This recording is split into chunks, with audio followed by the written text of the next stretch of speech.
Like giant tombstones above Kuala Lumpur stand the ruins of 2 apartment blocks, gutted and empty. These are the Highland Towers. A third block once stood alongside. Today, there is a vacant, overgrown space reclaimed by the jungle.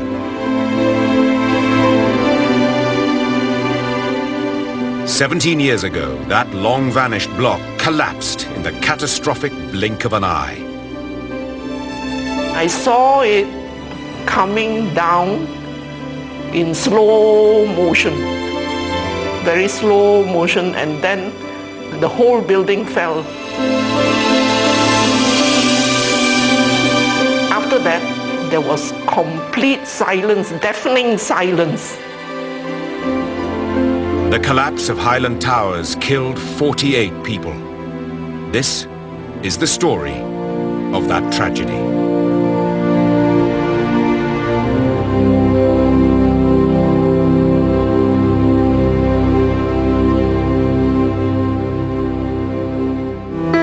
In 1993, Highland Towers is tucked away in a green oasis on the east side of Kuala Lumpur, Malaysia's capital, and offers its residents magnificent views of the city.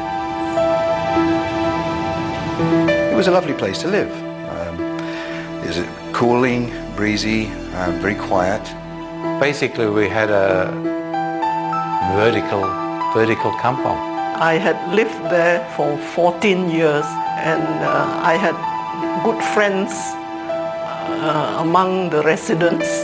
There was a really nice atmosphere, and the kids could go to anybody's house, knock on the door and just see somebody. It really had quite a good community spirit feeling about the place. Highland Towers comprises 3 identical 12-story blocks. Each block is 2 towers in one, joined together by a central service core, including lifts and stairs. A steep hillside rises immediately behind the 3 towers. This has been partly terraced to provide space for more development. The safety of the residents of Highland Towers depends on the structural integrity of this hill slope. December 1993. The northeast monsoon arrives on schedule. As usual, Kuala Lumpur is awash.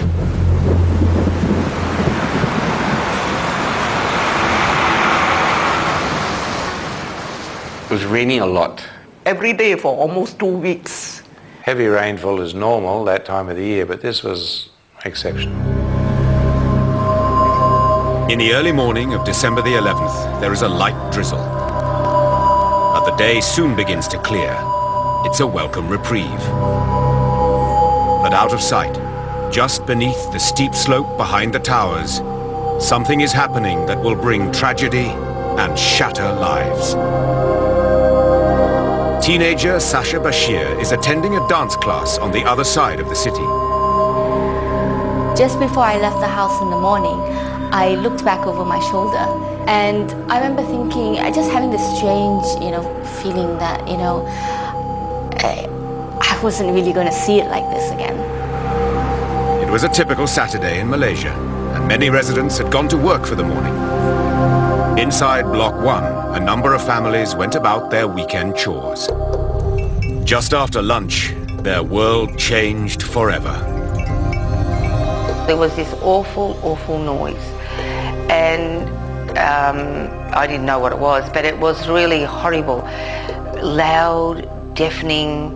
There was probably a sense of some sort of a foreboding feeling. On her way home, Dr. Hui stops to talk to a friend who lives on the first floor and is having her apartment renovated.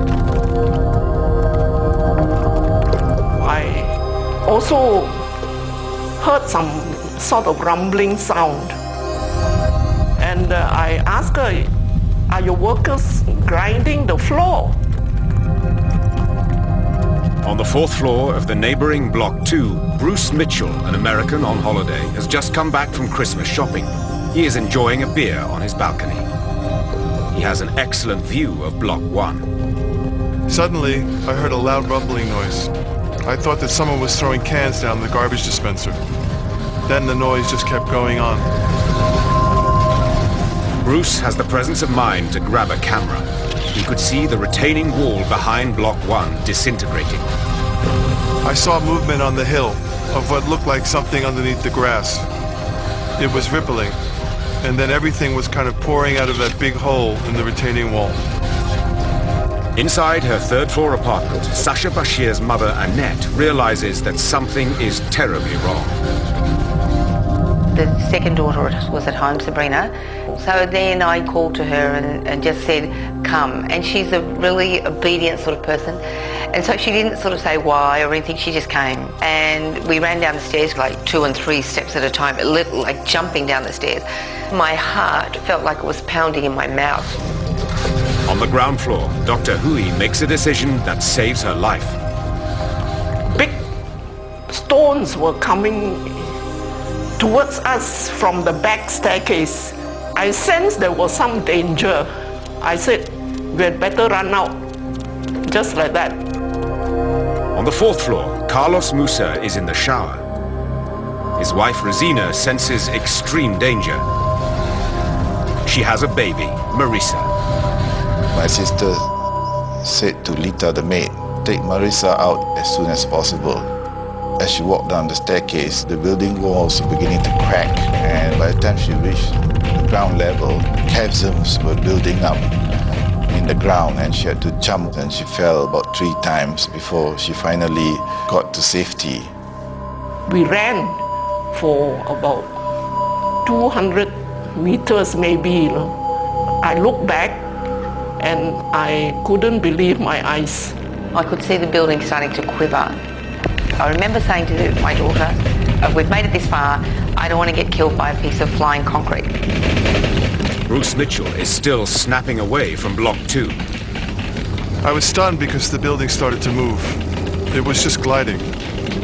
And all of a sudden, there was a low snapping noise, and then the building started to topple. The residents who had miraculously escaped now watched the final moments of Block 1.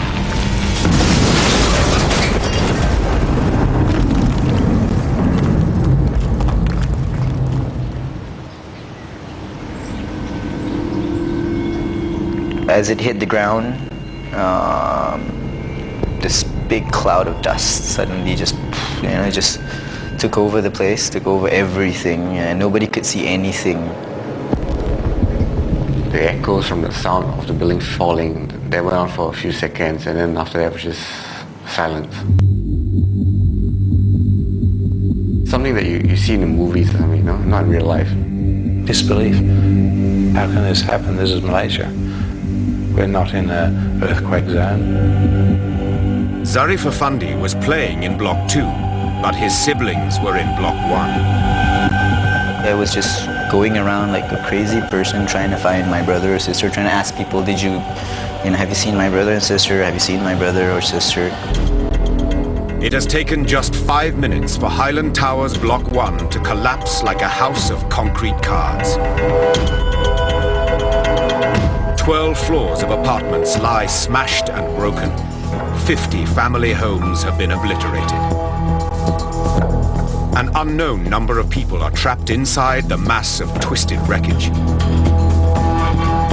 Kuala Lumpur's emergency services face the most daunting rescue operation in the city's history. December the 11th, 1993. In Kuala Lumpur's Ampang district, Highland Towers Block 1 collapses. An unknown number of residents are trapped in the wreckage. The nation's fire service, the bomber, is first to respond. Lebih kurang pukul 1:30, terima panggilan kejadian bangunan runtuh Highland Tower. Kita orang pun terus menuju ke tapak Highland Tower yang tumbang. Bila tiba di sana, saya terkejutlah dan tergamamlah. The firefighters confront a scene of unparalleled destruction. Thousands of tons of steel and reinforced concrete look as if they had been flattened by the swipe of a vengeful giant's hand.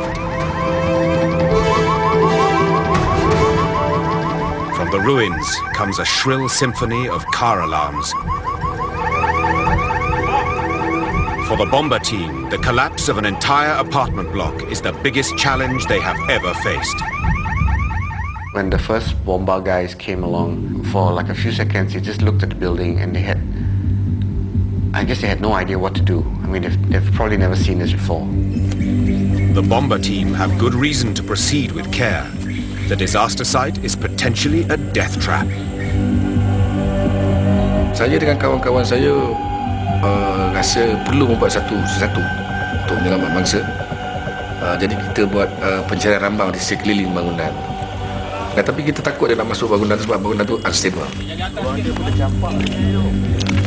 The whole structure was still creaking and groaning. Shards of concrete were breaking off constantly, so you were showered from bits and pieces. Because the whole building was still in flux. I mean, it could have at any stage, to be quite honest, suddenly collapsed itself. Ada bau kuat, bau petro dengan LPG, gas masak, dan bangunan tu pun masih bergerak lagi. Mana masih berbunyi, prap, prap, prap, prap. The worst danger that the rescuers face is a consequence of the way the two linked towers of Block 1 collapsed. The front part of the building, as we knew it when it was in the air, had been crushed to less than a metre or maybe a metre and a half thick. The other part of the building stood up like a fishbone, and all the floors still erect, but when they should have been horizontal. Phenomenal. These fishbones, the upended floors, are now vertical walls that threaten to collapse on top of the rescuers if they try to enter the structure.